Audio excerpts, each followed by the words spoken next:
Episode number 281.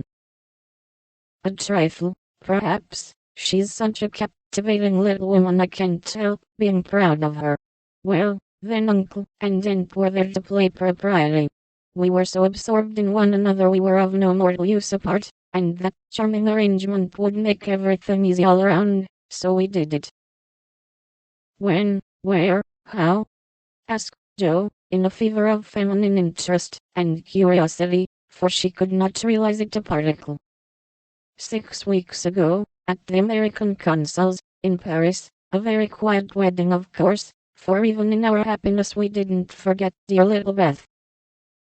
Joe put her hand in his as he said that, and Laurie gently smoothed the little red pillow, which he remembered well. "Why didn't you let us know afterward?" asked Joe, in a quieter tone, when they had sat quite still a minute. "We wanted to surprise you. We thought we were coming directly home, at first, but the dear old gentleman, as soon as we were married, found he couldn't be ready under a month, at least, and sent us off to spend our honeymoon wherever we liked. Amy had once called Valrosa a regular honeymoon home, so we went there, and were as happy as people are but once in their lives. My faith! Wasn't it love among the roses?" Laurie seemed to forget Joe for a minute, and Joe was glad of it, for the fact that he told her these things so freely and so naturally assured her that he had quite forgiven and forgotten.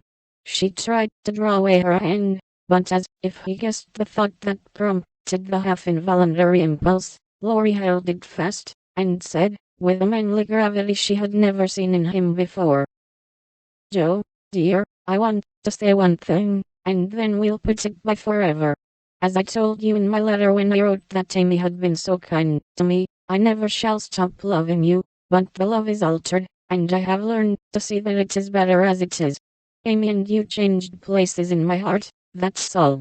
I think it was meant to be so, and would have come about naturally, if I had waited, as you tried to make me, but I never could be patient, and so I got a heartache. I was a boy then, headstrong and violent, and it took a hard lesson to show me my mistake. For it was one, Joe, as you said, and I found it out, after making a fool of myself. Upon my word, I was so tumbled up in my mind, at one time, that I didn't know which I loved best, you or Amy, and tried to love you both alike. But I couldn't, and when I saw her in Switzerland, everything seemed to clear up all at once. You both got into your right places, and I felt sure that it was well off with the old love before it was on with the new, that I could honestly share my heart between Sister Joe and wife Amy, and love them dearly. Will you believe it, and go back to the happy old times when we first knew one another?" "I'll believe it, with all my heart, but, Teddy, we never can be boy and girl again. The happy old times can't come back, and we mustn't expect it. We're men and women now, with sober work to do, for playtime is over, and we must give up frolicking. I'm sure you feel this. I see the change in you, and you'll find it in me. I shall miss my boy, but I shall love the man as much, and admire him more, because he means to be what I hoped he would. We can't be little playmates any longer, but we will be brother and sister, to love and help one another all our lives, won't we, Laurie?"